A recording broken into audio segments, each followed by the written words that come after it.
ظاہری طور پر ہم نے شادی بیاہ پر جانا ہے، کسی کی دعوت پر جانا ہے جی، کسی کے ختم پر جانا ہے، کسی کے کوئی ایسی ہمیں پرووائڈ کیا گیا ہے، ہمیں انوائٹ کیا گیا ہے کہ آپ نے اس پروگرام کے اندر آپ بانیان محفل ہوں گے، آپ سرپرست ہوں گے، آپ میزبان ہوں گے، آپ مہمان ہوں گے، ہمارے سروں کے تاج ہوں گے، ہم خوب اپنے آپ کو آراستہ کرتے ہیں۔ تو ظاہری طور پر ہم اپنی شکلوں کو بھی دھو رہے ہیں، اپنی شکلوں کو خوبصورت بنا رہے ہیں، لباس بھی اچھا زیب تن کر رہے ہیں، لیکن ایک دل ہے کہ جس دل کو اللہ تعالیٰ کے حکم کے ساتھ ہم نے پاک کرنا ہے، دل کو صاف کرنا ہے۔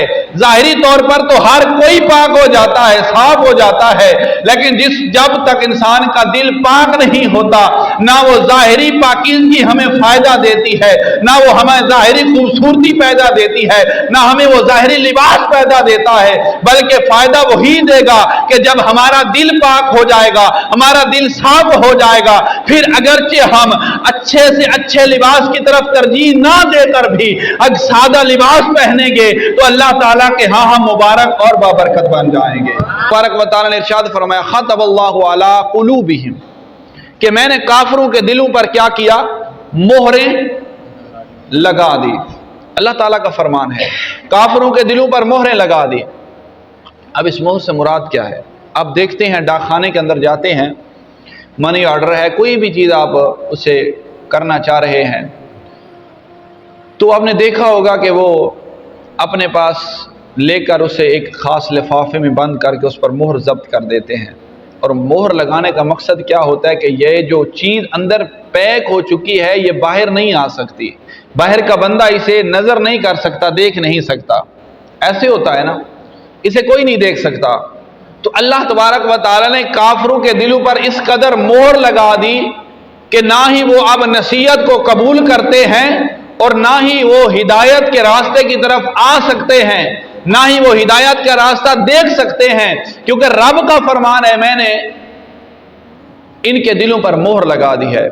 اب میں آپ کو ایک بات سے، حدیث پاک سے ایک بات کو واضح کرنا چاہتا ہوں۔ میرے مصطفیٰ کریم صلی اللہ علیہ وسلم قرآن پاک کی تلاوت فرما رہے ہیں، قرآن پاک کی تلاوت کی جا رہی ہے، تلاوت کو سننے کے لیے ابو جہل حاضر ہوا، ابو سفیان حاضر ہوا، اخنس بن شریک وہ بھی حاضر ہوا۔ اب قرآن پاک کی تلاوت سن رہے ہیں، تینوں کا جو سننے کا مقام ہے، کھڑے ہونے کا، وہ مختلف ہے۔ تینوں کو آپس کی خبر نہیں ہے کہ اخنس بن زبیر کہاں تھا، ابو جہل کہاں تھا، ابو سفیان کہاں تھا، لیکن جس وقت تلاوت مکمل ہوئی تینوں ایک جگہ پر قدرتی طور پر جمع ہوئے، کٹھے ہوئے، آپس کے آمنے سامنے ہوئے۔ اب ایک دوسرے سے پوچھنے لگے کہ آپ کے یہاں آنے کا اس وقت مقصد کیا ہے؟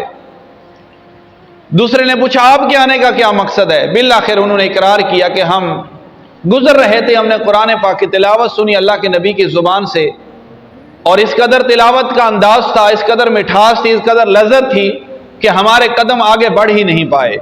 ہم یہاں پر قرآن پاک کی تلاوت سننے کے لیے جمع ہوئے۔ مشورہ ہوا کہ آج اگر ہم سرداران قریش، اگر ہم آج سردار ہو کر یہ کام کریں گے تو ہمارے نوجوانوں کا کیا عالم ہوگا؟ ان کے قدم تو پیش پیش ہوں گے، وہ تو ہم سے سبقت حاصل کریں گے، وہ تو ہم سے زیادہ قدموں کو بڑھا کر اللہ کے نبی کی تلاوت کو سنیں گے۔ تو عزیزان محترم مشورہ ہو گیا، فیصلہ ہو گیا کہ آج کے بعد نہ ابو جہل آئے گا، نہ اخنس بن شریک آئے گا، نہ ابو سفیان آئے گا۔ مشورہ ہو گیا، معاملہ طے پا گیا۔ دوسری رات آتی ہے، اب ہر ایک سوچ رہا ہے کہ ابو جہل نہیں آئے گا، اخنس بن شریک کہہ رہا ہے کہ ٹھیک ہے کہ نہیں ابو جہل نہیں آئے گا، وہ سوچ رہا ہے کہ ابو سفیان نہیں آئے گا۔ جب منع ہو گیا ہے، اس بات پر متفق ہو گئے ہیں، پھر تینوں نے اپنے خیال کے اندر یہی بات سوچ کر پھر قدم بڑھا دیے، پھر اللہ کے نبی کی تلاوت کو سننا شروع کر دیا۔ پھر دوسری رات جب پھر اکٹھے ہوئے، پھر انہوں نے ایک دوسرے پر ملامت کی کہ یہ ہم کیا کر رہے ہیں۔ تیسری رات پھر یہی معاملہ ہوا تو الغرض ابو سفیان اخنس بن شریک کے پاس گئے، اخنس بن شریک ابو سفیان کے پاس آئے کہ ابو سفیان یہ بتاؤ، اللہ تعالیٰ کو حاضر ناظر مان کر یہ بتاؤ کہ جو مصطفیٰ کریم کی زبان مبارک سے زبان حال سے جو کلمات ادا ہو رہے تھے، کیا تمہیں وہ غلط لگتے ہیں؟ کیا وہ غلط لگتے ہیں؟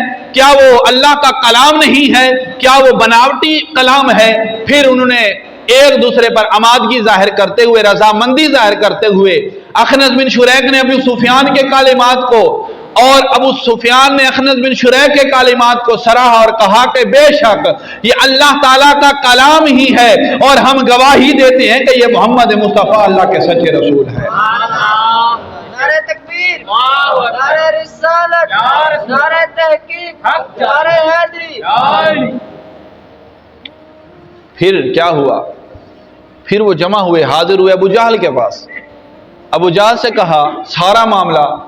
ابو جہل نے کہا ٹھیک ہے، قرآن اللہ کا کلام ہے، لیکن ہم اسے نہیں مانتے، ہم اپنے باپ دادوں کے دین کو نہیں چھوڑ سکتے، ہم اس نئے دین پر کیسے عمل کر سکتے ہیں؟ تو عزیزان محترم، وہ دل تھے جن کے دل پر اللہ کے نبی کے کلام نے اس قدر اثر کیا کہ ان کے دل کے اندر جو کفر کے ظلمتوں کے اندھیرے چھائے ہوئے تھے، اللہ کے نبی کے کلام کی برکت کی وجہ سے، نور ایمان کی دولت سے اللہ تعالیٰ نے ایسے سرفراز فرمایا کہ اللہ تعالیٰ نے ان کے دلوں کو ایمان کے ساتھ منور فرما دیا۔ اور وہ ابو جہل کا دل تھا، ابو جہل کا دل تھا کہ جس کے اندر نہ تلاوت کلام نے اثر کیا، نہ اس کے دل کی دنیا کی تبدیل ہوئی۔ وہی وجہ تھی کہ اللہ تعالیٰ نے ان کے دلوں پر جو ہے مہر لگا دی ہے، اور جن کے دلوں پر مہر لگ جاتی ہے پھر وہ کبھی مہر ٹوٹا نہیں کرتی۔ پاک ہوئے تے پاک ملے، بن پاکیوں پاک نہ بندا، پاک ملے پاک ہوئے تے پاک ملن، بن پاکیوں پاک نہ ملدا، سارے جسم دے دھون کو لوں اکو دھوئے ٹکڑا دل دا۔ جی ایک دل دی دنیا بدل جائے۔ اب ظاہری طور پر ہم اپنے آپ کو سنوارتے ہیں، خوبصورت سے خوبصورت تر کرتے ہیں، لیکن دل کی دنیا کو کبھی نہیں ہم نے سنوارا۔ ظاہری طور پر ہم نے شادی بیاہ پر جانا ہے، کسی کی دعوت پر جانا ہے جی، کسی ختم پر جانا ہے، کسی کے کوئی ایسی ہمیں پرووائڈ کیا گیا ہے، ہمیں انوائٹ کیا گیا ہے کہ آپ نے اس پروگرام کے اندر آپ بانیان محفل ہوں گے، آپ سرپرست ہوں گے، آپ میزبان ہوں گے، آپ مہمان ہوں گے، ہمارے سروں کے تاج ہوں گے۔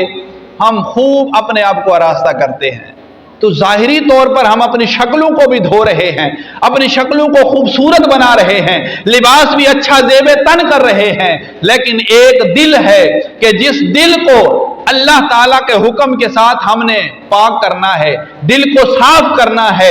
ظاہری طور پر تو ہر کوئی پاک ہو جاتا ہے، صاف ہو جاتا ہے، لیکن جب تک انسان کا دل پاک نہیں ہوتا، نہ وہ ظاہری پاکیزگی ہمیں فائدہ دیتی ہے، نہ وہ ہمیں ظاہری خوبصورتی پیدا دیتی ہے، نہ ہمیں وہ ظاہری لباس پیدا دیتا ہے، بلکہ فائدہ وہی دے گا کہ جب ہمارا دل پاک ہو جائے گا، ہمارا دل صاف ہو جائے گا، پھر اگرچہ ہم اچھے سے اچھے لباس کی طرف ترجیح نہ دے کر بھی اگر سادہ لباس پہنیں گے تو اللہ تعالیٰ کے ہاں ہم مبارک اور بابرکت بن جائیں گے، اللہ تعالیٰ کے ہاں ہم برگزیدہ بن جائیں گے۔